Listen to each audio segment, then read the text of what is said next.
Hello students, welcome to my YouTube channel special study for selection. NCERT history class 6 के क्रम में यह 9वां video है। तो आइए शुरू करते हैं। व्यापारी, राजा और तीर्थयात्री। पिछले वीडियो में हमने कृषि मतलब गांव और नगरों की व्यवस्था देखी। अभी हम व्यापारी और राजा और तीर्थयात्री पर ध्यान देते हैं। व्यापारी और व्यापारियों के बारे में जानकारी। पीछे हमने पिछले चैप्टर में काले पॉलिश के बर्तनों के बारे में पढ़ा था। ये खूबसूरत बर्तन खासतौर पर इनकी कटोरियाँ और थालियाँ इस महाद्वीप के अनेक पुरातन स्थलों से मिली हैं। ऐसा अनुमान लगाया जाता है कि जहाँ ये बनते थे वहाँ से व्यापारी ले जाकर इन्हें अलग अलग जगहों पर बेचते थे। दक्षिण भारत सोना, मसाला और ख़ासतौर पर काली मिर्च और कीमती पत्थरों के लिए प्रसिद्ध था। काली मिर्च की रोमन साम्राज्य में इतनी मांग थी कि इसे काले सोने के नाम से बुलाते थे। व्यापारी इन सामानों को समुद्री जहाज़ों और सड़कों के रास्ते। दक्षिण भारत में ऐसे अनेक रोमन सोने के सिक्के मिले हैं जिनके अंदाज़ा लगाया जा सकता है कि उन दिनों रोम से अच्छा व्यापार चल रहा था। व्यापार जुड़ी एक कविता है जो लिखी गई है। व्यापार के प्रमाण में संगम कविता लिखी गई है। समुद्री जहाज़ों पर लाए गए तेज तर्राट घोड़े, गाड़ियों पर काली मिर्चों की गठरियाँ, हिमालय से मिले रत्न और सोना, दक्षिण के पहाड़ों में से चंदन की लकड़ियाँ, दक्षिणी सागर के मोती, पूर्वी सागर के मूंगे, गंगा कावेरी की फसलें, श्रीलंका से आए खाद्यान्न, म्यांमार के बने मिट्टी के बर्तन और दुर्लभ कीमती आयात। इसके बाद व्यापारियों ने कई समुद्री रास्ते खोज निकाले। इनमें से कुछ समुद्र के किनारे चलते थे, कुछ अरब सागर, बंगाल की खाड़ी पार करते थे। नाविक मानसूनी हवा का फ़ायदा उठाकर अपनी यात्रा जल्द से जल्द पूरी कर लेते थे। वे अफ्रीका और अरब के पूर्वी तटों से उपमहाद्वीप के पश्चिमी तट तक पहुंचना चाहते थे, तो वे दक्षिण पश्चिमी मानसून के साथ साथ चलना पसंद करते थे। इन लंबी यात्राओं के लिए मजबूत जहाज़ों का निर्माण किया जाता था। समुद्र तटों से लगे राज्य। उपमहाद्वीप के दक्षिणी भाग में बड़ा तटीय प्रदेश था। बहुत से पहाड़, पठार, नदी के मैदान। नदियों के मैदानी इलाकों में कावेरी का मैदान सबसे उपजाऊ है। मैदानी इलाकों तथा तटीय इलाकों सरदारों और राजाओं के पास धीरे धीरे काफ़ी संपत्ति हो गई। संगम कविताओं में मुवेंदार की चर्चा की जाती है। एक समतमिल शब्द है जिसका अर्थ है तीन मुखिया। इसका प्रयोग 3 शासकों के परिवारों के मुखियाओं के लिए किया जाता था। ये थे चोल, चेर, पांड्य, जो करीब 2300 साल पहले दक्षिण भारत में काफ़ी शक्तिशाली थे। तीनों मुखियाओं के अपने 2-2 सत्ता केंद्र थे। इनमें से एक तटीय हिस्से पे, दूसरा अंदरूनी हिस्से पे। इस तरह 6 केंद्रों में 2 बहुत महत्वपूर्ण थे। चोलों को पत्तन पुहार या कावेरीपट्टनम, दूसरा पांड्यों की राजधानी मदुरै। ये मुखिया लोगों के नियमित कर और के बजाय उपहारों की मांग करते थे। कभी कभी ये सैनिक अभियानों पर निकल पड़ते थे। आसपास के इलाके में शुल्क वसूल करते थे और इनमें से कुछ धन वे अपने पास रख लेते थे। बाकी अपने समर्थकों, नाते रिश्तेदार, सिपाहियों, कवियों के बीच बांट देते थे। संगम कवियों के मुखियाओं की प्रशंसा में कविताएं लिखी हैं। कीमती जवाहरात, सोने, घोड़े, हाथी, रथ एवं सुंदर कपड़े दिया करते थे। इनमें लगभग 200 वर्ष पूर्व पश्चिम भारत में सातवाहन नामक राजवंश का प्रभाव बढ़ा। सातवाहन गौतमी पुत्र सतकर्णी इसका प्रमुख राजा था। इसके बारे में उसकी माँ गौतमी बलश्री के द्वारा दान किए गए एक अभिलेख से पता चलता है। वह और अन्य सभी सातवाहन शासक दक्षिण पथ के स्वामी कहे जाते थे। दक्षिणापथ का शाब्दिक अर्थ दक्षिण की ओर जाने वाला रास्ता।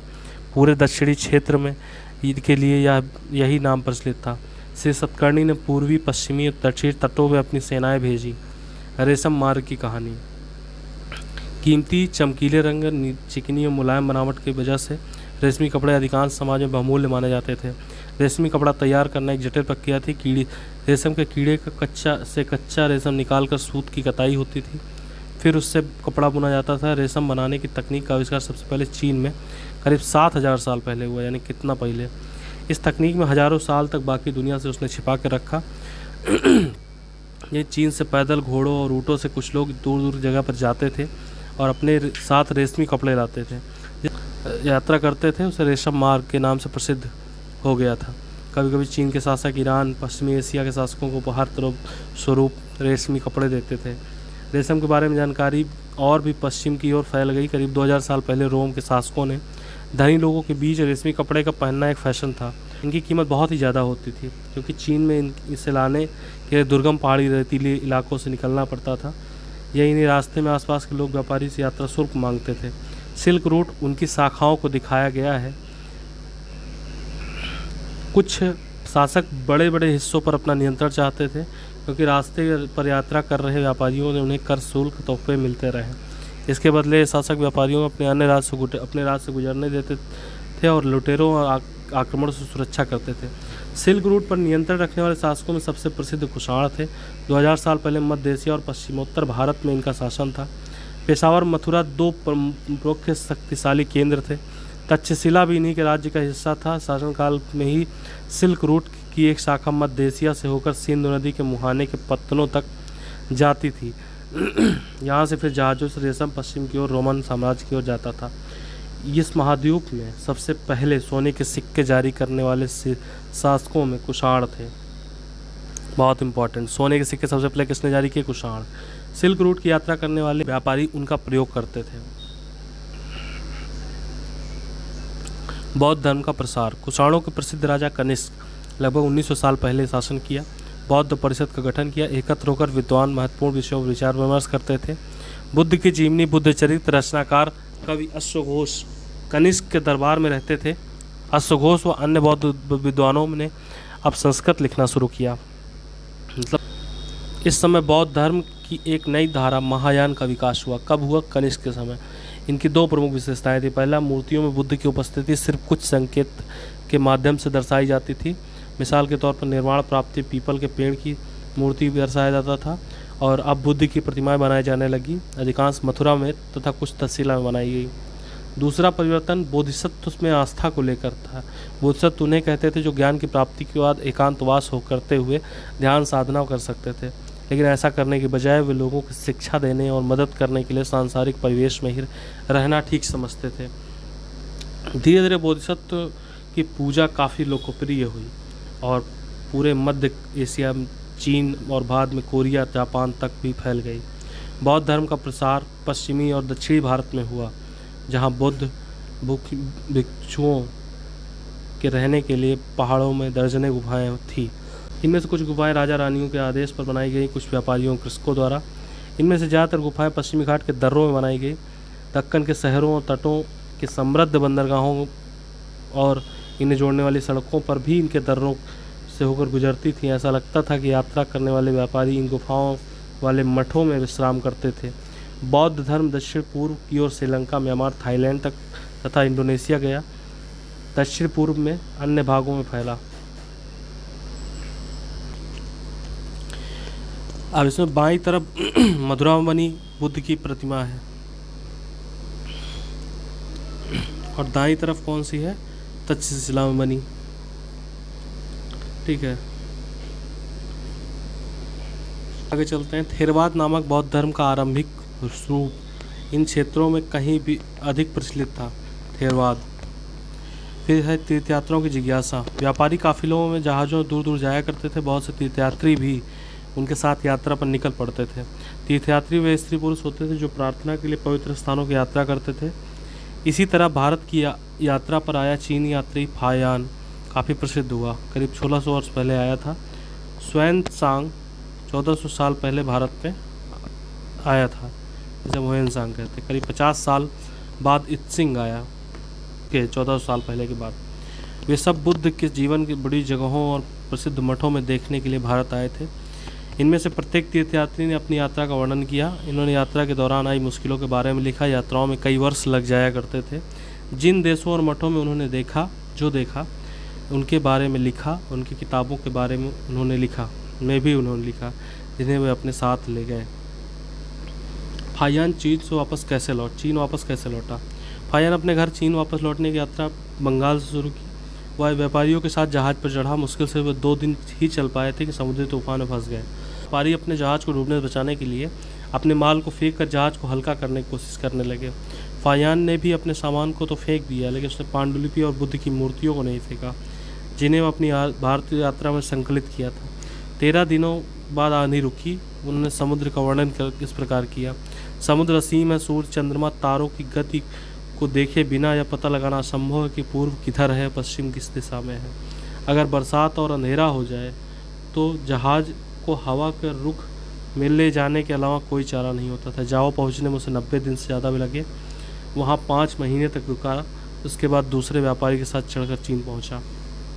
श्वेतसांग भूवनसांग जिसको बोलते हैं, भूमार्ग से उत्तर पश्चिम और मध्य एशिया से होकर चीन से वापस लौटा।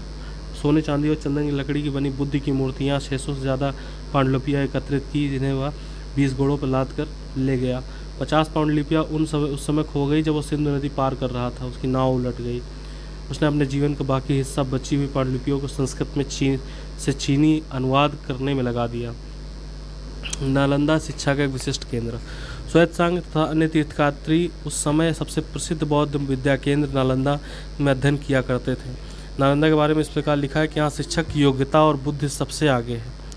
बुद्ध के उपदेशों को पूरी ईमानदारी से पालन करते हैं। मठ के नियम काफ़ी सख्त हैं, सबको मानना पड़ता है। पूरे दिन वाद विवाद चलते रहते हैं, जिससे युवा और वृद्ध दोनों एक दूसरे की मदद करते हैं। विभिन्न शहरों से विद्वान लोग शंकाएं दूर करने यहाँ आते हैं। नए आगंतुकों से पहले द्वारपाल ही कठिन प्रश्न पूछते हैं और उन्हें अंदर आने की अनुमति तभी मिलती है जब वे द्वारपाल के सही उत्तर दे पाते हैं। 10 में से 7-8 सही उत्तर नहीं दे पाते। भक्ति की शुरुआत। इन्हीं दिनों देवी देवताओं की पूजा का चलन भी शुरू हुआ। बाद में हिंदू धर्म की प्रमुख पहचान बन गई। शिव, विष्णु, दुर्गा जैसे देवी देवता शामिल थे। देवी देवताओं की पूजा भक्ति परंपरा के माध्यम से की जाती थी। भक्ति उस समय लोकप्रिय परंपरा बनी जब किसी देवी देवता के प्रति श्रद्धा को भक्ति कहा गया। भक्ति का पथ सबके लिए खुला था, चाहे वो धनी हो, चाहे गरीब, ऊंची नीची जात, स्त्री हो, पुरुष। भक्ति मार्ग की चर्चा हिंदुओं में पवित्र ग्रंथ भगवद गीता में की गई है। भगवद गीता महाभारत का एक हिस्सा है। इसमें भगवान कृष्ण ने भक्ति और मित्र अर्जुन के सभी धर्मों को छोड़कर अपनी शरण में आने का उपदेश दिया है, क्योंकि केवल कृष्ण ही अर्जुन की सारी बुराइयों को मुक्ति दिला सकते हैं। पूजा का यह स्वरूप धीरे धीरे देश के विभिन्न भागों में फैलने लगा। भक्ति मार्ग अपनाने वाले लोग आडंबर से साथ पूजा पाठ करने के बजाय ईश्वर के प्रति लगन और व्यक्तिगत पूजा जोर देने लगे। भक्ति मार्ग अपनाने वालों का यह मानना था कि अगर आराध्य देव या देवता की सच्चे मन से पूजा की जाए तो वह उसी रूप में दर्शन देंगे जिन्हें भक्त उसे देखना चाहता है। इसलिए आराध्य देवी और देवता मानव के रूप में भी हो सकते हैं, फिर सिंह, पेड़, अन्य किसी रूप में। जैसे जैसे इस विचार की समाज में स्वीकृति मिलती गई, कलाकार देवी देवताओं की एक से बढ़कर एक खूबसूरत मूर्तियाँ तैयार करने लगे। ये वराह की रूप में विष्णु की मूर्ति है, एरण में है, जो मध्य प्रदेश में शानदार मूर्ति विष्णु के वराह के रूप में है। जल में डूबी हुई पृथ्वी को बचाने के लिए विष्णु ने वराह रूप धारण किया, या पृथ्वी के एक स्त्री के रूप में दर्शाया गया है। फिर है भक्ति। भक्ति का शब्द का अर्थ है विभाजित करना या हिस्सेदारी। भक्त से बना हुआ है। इसका अर्थ है भक्ति, भगवान, भक्त के बीच परस्पर अंतरंग संबंध। भक्ति और भगवान के प्रति झुकाव है। भगवत का एक अर्थ यह भी है कि वो जो अपने ऐश्वर्य तथा सुखों को भक्तों के साथ बांटता है। यानी भक्त या भागवत अपने देवी देवता के भग का हिस्सेदार है। ये भक्त द्वारा लिखी गई पंक्ति जो उस समय बोली जाती थी 1400 साल पहले शिव भक्त अपार ने तमिल में लिखी थी कविता थी। उस अपार एक वेल्लाल था। नष्ट होते अंगों वाला कुष्ठ रोगी ब्राह्मणों की नज़र से नीची जाति का व्यक्ति है। कूड़ा करकट बटोर कर अपनी जीविका चलाने वाला इंसान। अगर ये लोग भी गंगा को अपनी जटाओं से छिपा लेने वाले शिव के दास बन जाए तो आराधना करूँगा, क्योंकि वे मेरे ईश्वर के समान हैं। देवी देवताओं को विशेष सम्मान होता था, इसलिए विशेष जगहों पर ही मूर्तियाँ रखी जाती थी। इस स्थानों को मंदिर कहते हैं।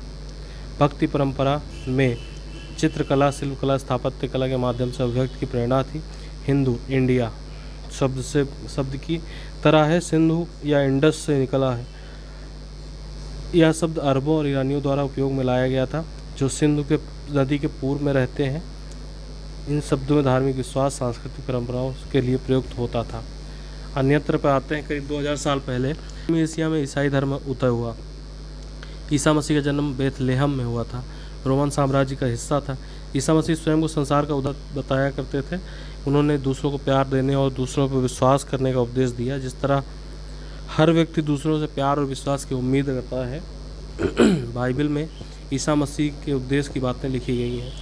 बाइबल में ईसा मसीह के उपदेश लिखे गए हैं। धन्य है वो लोग जो धर्म और न्याय के लिए भूखे प्यासे रहते हैं, उनकी कामनाएं पूरी होंगी। वे दयालु हैं, वे धन्य हैं, क्योंकि उन्हें दया मिलेगी। धन्य है वे जो दिल से पवित्र हैं, क्योंकि वे ईश्वर के दर्शन करेंगे।